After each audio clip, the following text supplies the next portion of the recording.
उपक्रमाचा शुभारंभ करतायत महादेव मंदिरापासून, काय सांगता? बिलकुल आज वार्ड क्रमांक 17 याच्या आम्ही प्रचार नारळ फोडलेला आहे आणि धरणगाव पालिकेच्या लकी नगराध्यक्ष ज्यांनी चांगल्याला दूर चारून निवडून आलेले आहे त्यांच्या हस्ते आम्ही आज प्रचाराच्या नारळ फोडतोय आणि नक्कीच त्यांचे जे पायगुणे ते आमच्यासाठी लकी ठरणार आणि चारी जागा आम्ही निवडून आणणार अशी ग्वाही देतो.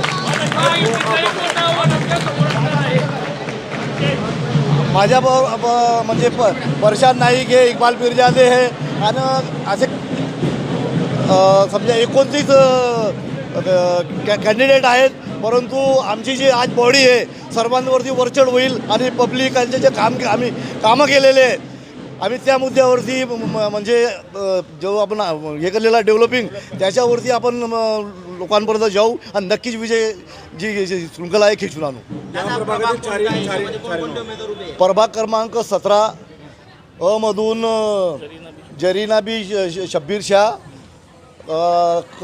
क मधून ब मधून इनाबी शाकीर खान, क मधून इब्राहिम मुसा पटेल मी स्वतः आणि ड मधून हर्षल अक्षय सांगोरे वंजारी हे आम्ही 4 कॅन्डिडेट आहेत आणि प्रत्येक कोपऱ्यामधून आम्ही घेतलेले आहेत. चांगले कॅन्डिडेट आहे, शिकव आहेत आणि काम करणारे धारावीचे काय म्हणजे उमेदवार आहेत आणि आम्हाला काही प्रॉब्लेम येणार नाही. बहुतेक याच्या पहिले आम्ही कामं केलेली.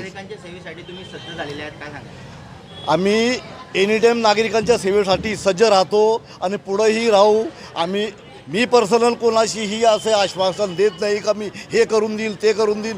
मी काम करत आलो आहे आणि पुढेही विकासाचे कामं कुठेही कमी पडणार नाही याची ग्वाही देतो. नमस्कार, मी अक्षय योगेश वंजारी, प्रभाग क्रमांक 17 ड मधनं उमेदवारी करतो आहे. आज आम्ही महादेवाच्या साक्षीने इथे नारळ फोडून आमचा प्रचाराचा आरंभ केला आहे. प्रभागाची 17 नंबर प्रभागाची जी अवस्था झाली आहे ती बघता जे एकच आमचे आता जे कॅन्डिडेट होते इबादादा त्यांनी जे काम केलं आहे ते सोडलं तर बाकी 3 लोक वार्डातसुद्धा आलेले नाही आहे. आणि बाकी आम्ही आता जो विकास करणार आहे याचं आम्ही आश्वासन लोकांना नाही देणार आहे, कारण आम्ही निवडून आल्यानंतर लोकांना ते आम्ही जेव्हा प्रॅक्टिकल करून दाखवू त्यानंतरच लोक आमच्यावर पुढच्या टर्मला विश्वास ठेवतील. आम्ही ठेवू.